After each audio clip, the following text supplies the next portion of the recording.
The conceptual order. The apprentice.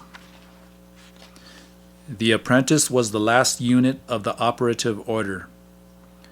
The apprentice was in his own right the unit that brought Don Juan's teachings into focus, for he had to accept the totality of the special consensus given on the component elements of all the states of non-ordinary reality and all the special states of ordinary reality before special consensus could become a meaningful concept.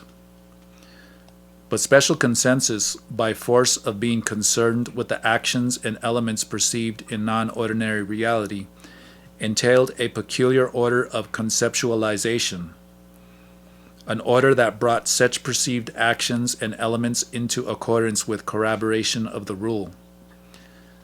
Therefore, the acceptance of special consensus meant for me, as the apprentice, the adoption of a certain point of view, validated by the totality of Don Juan's teachings.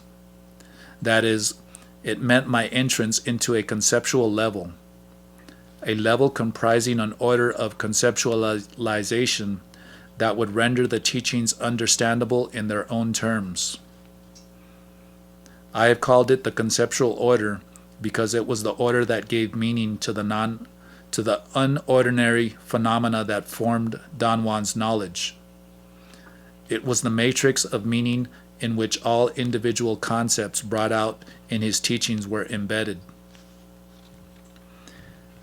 Taking into account then that the apprentice's goal consisted of adopting that order of conceptualization, he had two alternatives. He could either fail in his efforts or he could succeed.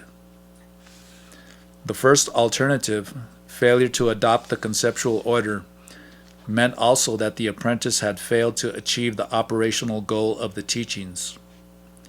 The idea of failure was explained in the theme of the four symbolic enemies of a man of knowledge.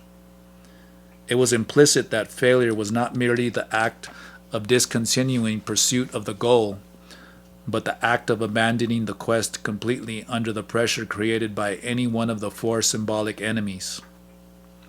The same theme also made it clear that the first two enemies, fear and clarity, were the cause of a man's defeat at the apprentice's level. That defeat at that level signified failure to learn how to command an ally, and that as a consequence of such failure, the apprentice had adopted the conceptual order in a shallow, fallacious manner. That is, his adoption of the conceptual order was fallacious in the sense of being a fraudulent affiliation with or commitment to the meaning propounded by the teachings. The idea was that upon being defeated, an apprentice, besides being incapable of commanding an ally, would be left with only the knowledge of certain manipulatory techniques, plus the memory of the perceived component elements of non-ordinary reality. But he would not identify with the rationale that might have made them meaningful in their own terms. Under these circumstances, any man might be forced to develop his own explanations for idiosyncratically chosen areas of the phenomena he had experienced, and that process would entail the fallacious adoption of the point of view propounded by Don Juan's teachings. Fallacious adoption of the conceptual order, however, was apparently not restricted to the apprentice alone. In the theme of the enemies of a man of knowledge, it was also implicit that a man, after having achieved the goal of learning to command an ally, could still succumb to the onslaughts of his other two enemies, power and old age. In Don Juan's categorization scheme, such a defeat implied that a man had fallen into a shallow or fallacious adoption of the conceptual order, as had the defeated apprentice. The successful adoption of the conceptual order, on the other hand, meant that the apprentice had achieved the operational goal, a bona fide adoption of the point of view propounded in the teachings. That is, his adoption of the conceptual order was bona fide in that it was a complete affiliation with, a commitment to the meaning expressed in that order of conceptualization. Don Juan never clarified the exact point at which, or the exact way in which, an apprentice ceased to be an apprentice, although the allusion was clear that once he had achieved the operational goal of the system, that is, once he knew how to command an ally, he would no longer need the teacher for guidance. The idea that the time would come when a teacher's directions would be superfluous implied that the apprentice would succeed in adopting the conceptual order, and in so doing, he would acquire the capacity to draw meaningful inferences without the teacher's aid. Insofar as Don Juan's teachings were concerned, and until I discontinued my apprenticeship, the acceptance of special consensus seemed to entail the adoption of two units of the conceptual order. One, the idea of a reality of special consensus. Two, the idea that the reality of ordinary everyday life consensus and the reality of special consensus had an equally pragmatic value. Reality of special consensus. The main body of Don Juan's teachings, as he himself stated, concerned the use of the three hallucinogenic plants with which he induced states of non-ordinary reality. The use of these three plants seemed to have been a matter of deliberate intent on his part. He seems to have employed them because each of them possessed different hallucinogenic properties, which he interpreted as the different inherent natures of the powers contained in them. By directing the extrinsic and intrinsic levels of non-ordinary reality, Don Juan exploited the different hallucinogenic properties until they created in me, as the apprentice, the perception that non-ordinary reality was a perfectly defined area, a realm separate from ordinary everyday life, whose inherent properties were revealed as I went along. Nevertheless, it was also possible that the allegedly different properties might have been merely the product of Don Juan's own process of directing the intrinsic order of non-ordinary reality, although in his teachings he exploited the idea that the power contained in each plant induced states of non-ordinary reality which differed from one another. If the latter was true, their differences in terms of the units of this analysis seems to have been in the range of appraisal which one could perceive in the states of elicited by each of the three. Owing to the peculiarities of their range of appraisal, all three contributed to producing the perception of a perfectly defined area or realm consisting of two compartments: the independent range, called the realm of the lizards or of Mescalito's lessons, and the dependent range, referred to as the area where one would move by one's own means. I use the term non-ordinary reality, as already noted, in the sense of extraordinary, uncommon reality. For a beginner apprentice, such a reality was by all means unordinary, but the apprenticeship of Don Juan's knowledge demanded my compulsory participation and my commitment to pragmatic and experimental practice of whatever I had learned. That meant that I, as the apprentice, had to experience a number of states of non-ordinary reality, and that first-hand knowledge would, sooner or later, make the classifications ordinary and non-ordinary meaningless for me. The bona fide adoption of the first unit of the conceptual order would have entailed then the idea that there was another separate but no longer unordinary realm of reality, the reality of special consensus. Accepting as a major premise that the reality of special consensus was a separate realm would have explained meaningfully the idea that the meetings with the allies or with Mescalito took place in a realm that was not illusory. The reality of special consensus had pragmatic value. The same process of directing the extrinsic and intrinsic levels of non-ordinary reality, which seemed to have created the recognition of the reality of special consensus as a separate realm, appeared also to have been responsible for my perception that the reality of special consensus was practical and usable. The acceptance of special consensus on all the states of ordinary reality and on all the special states of ordinary reality was designed to consolidate the awareness that it was equal to the reality of ordinary everyday life consensus. This equality was based on the impression that the reality of special consensus was not a realm that could be equated with dreams. On the contrary, it had stable component elements that were subject to special agreement. It was actually a realm where one could perceive the surroundings in a deliberate manner. Its component elements were not idiosyncratic or whimsical, but concise items or events whose existence was attested to by the whole body of teachings. The implication of the equality was clear in the treatment of Don Juan accorded to the reality of special consensus, a treatment that was utilitarian and matter of course. Not at any time did he refer to it, nor was I required to behave toward it in any but a utilitarian matter of course way. The fact that the two areas were considered equal, however, did not mean that any moment one could have behaved in exactly the same way in either area. On the contrary, a sorcerer's behavior had to be different, since each area of reality had qualities that rendered it utilizable in its own way. The defining factor in terms of meaning seems to have been the idea that such an equality could be measured on the grounds of practical utility.